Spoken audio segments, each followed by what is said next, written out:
How do you have time for HR strategy when you're stuck in the weeds already? And if you're already super busy, is it worth it to work on strategy? Short answer, yes. If you're super busy in this way, it's likely that you're working on tactical HR things and not strategy work. And so today we're going to talk about the difference between HR strategy and HR tactics, how you want to use them together, and how you want to get not stuck in working in the weeds. When used together, strategy and tactics is a very powerful tool to use, but tactics alone is a very dangerous place to be, not only for your career, but also for the success of your HR team. This is the third video in a strategy series I'm doing here on this channel, where I'm taking a deep dive into the importance of HR strategy, what it is, how to make the most of it, and why you need to have strategies in your HR department work. If you have not subscribed to this channel just yet, make sure you hit the subscribe button to make sure you catch all the videos in this series and to come. Now let's be honest, it's easy to get comfortable and complacent when working HR if you're stuck in firefighter mode. You're stuck in being responsive. Especially if you're already busy, you might think that you don't have anything else to do. Because how could you ever make time to do more when you're already kind of drowning in what you're having to do already?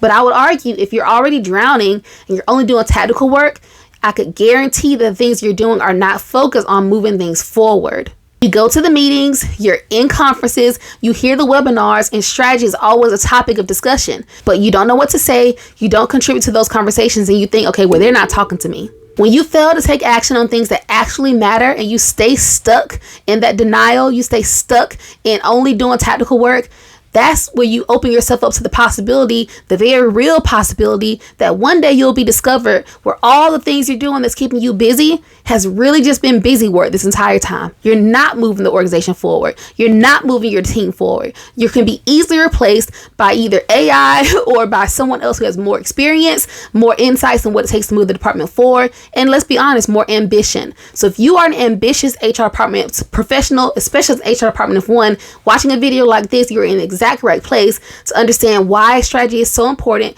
and how easy it is for you to get your hands on things that's going to help you to move forward.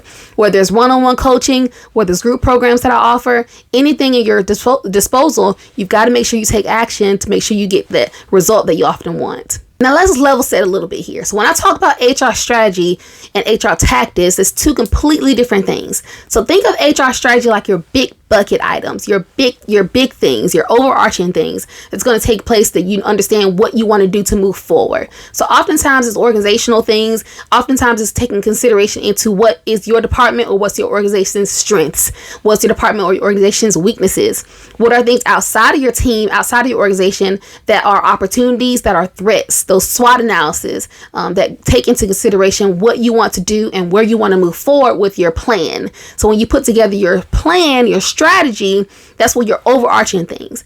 But when it comes to your tactics, think about the tactics are things that help you to get your plan implemented. So the tactics are the things you're going to do, whether it is recruiting, whether it is onboarding, whether it is employee engagement. Those are the things that you're going to do to make the strategy happen.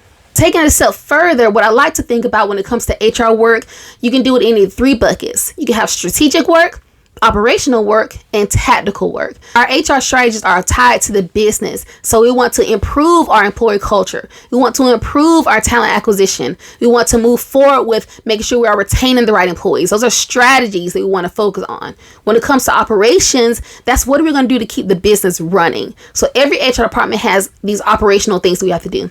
Recruiting, onboarding, payroll, compensation, benefits, employee relations. Those are the operations of HR. Every HR department has those. But then it's tactical work as well. So tactically, we've got administrative support. So we're answering emails and we're responding to questions and we're filing documents. So think about it in that way. You've got strategic work, operational work, you've got transactional work. If we're only stuck in doing tactical work and operational work and we never move forward into strategic work, that's how we get stuck. Strategic work is reserved for those of us who are forward thinking, who are ambitious, who are moving forward on purpose. Those of us who stay stuck in operational and tactical work are often not satisfied with our work, are often not having the credibility that we want because the senior leaders don't see us working strategically.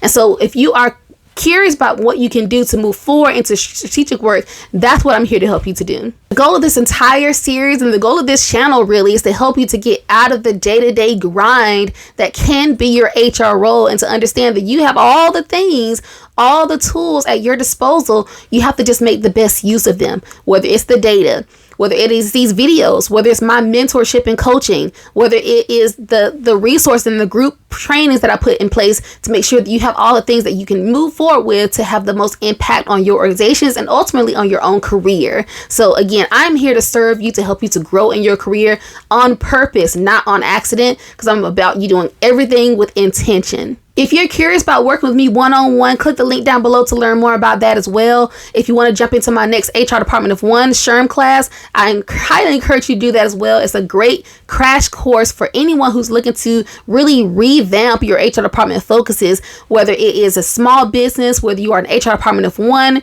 whether you are really serious about taking your department to the very next level and you're tired of being in just the tactical work, the operational work, and you know you are capable of doing so much more. This program is so comprehensive. It's going to allow you to have a targeted plan in a variety of different areas that you need to know about if you're not focusing on these things right now. For example, do you have a focused strategy on improving your company culture right now?